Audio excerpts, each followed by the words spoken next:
Tụi mày chỉ biết hút không chịu đi khám phá. Đứng dậy mày cầm sách bút mày đi với tao mà đánh giá. Tao đưa mày về châu thổ xem thiền mà đánh cá cùng mấy thằng nhóc mà không có thích vui lòng mày tránh ra. Mời mày bước tới đất miền Tây đâu cho mày nghe tiếng đàn cò. Mua một cổ sông nước rồi mày sẽ thấy cái đàn cò. Mày đi thì đừng có lo những thứ ở đây là đáng có.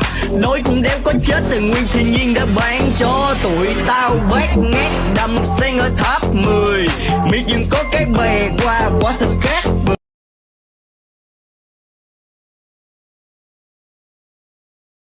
Phải hửi còn chén cơm tụi mày đang ăn là nhờ cánh đồng của ngoại tao.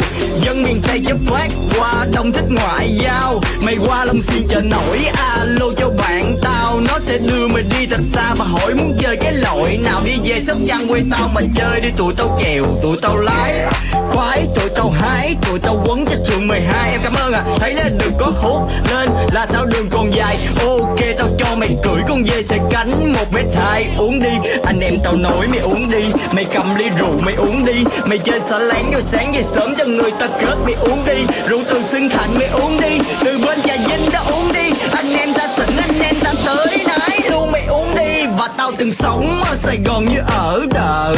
Và tụi tao đang bóng nên ta xin là ở chợ mà thôi đi về quê tao nếu mày muốn thấy điều đáng sợ. Tao có thằng bạn đang đỉnh ở đất Châu Đốc là gangster. Nó cứ nhắc thấy tao biên giới mà có cái khu là casino. Thằng anh đang canh bên dưới mà người đi vào đi ra đi vô. Nhưng tao nắm hết tỷ số rất ngâm như chờ Atiso. Khi đêm xuống phố lên đèn nó nói là đẹp như Tokyo. Nghe radio phát sóng đầu làng đang tiếng dương anh từ địa.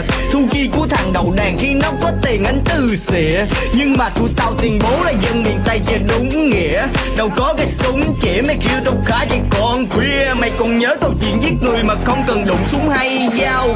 Nhang đèn tiếng lóng kèm theo bùa chú là thầy tao. Ổng giao tao đi thông não mấy thằng không biết sống sao. Đứng dậy đi và nên động não để ngày nào đó được giống tao. Cảm ơn Messi nè.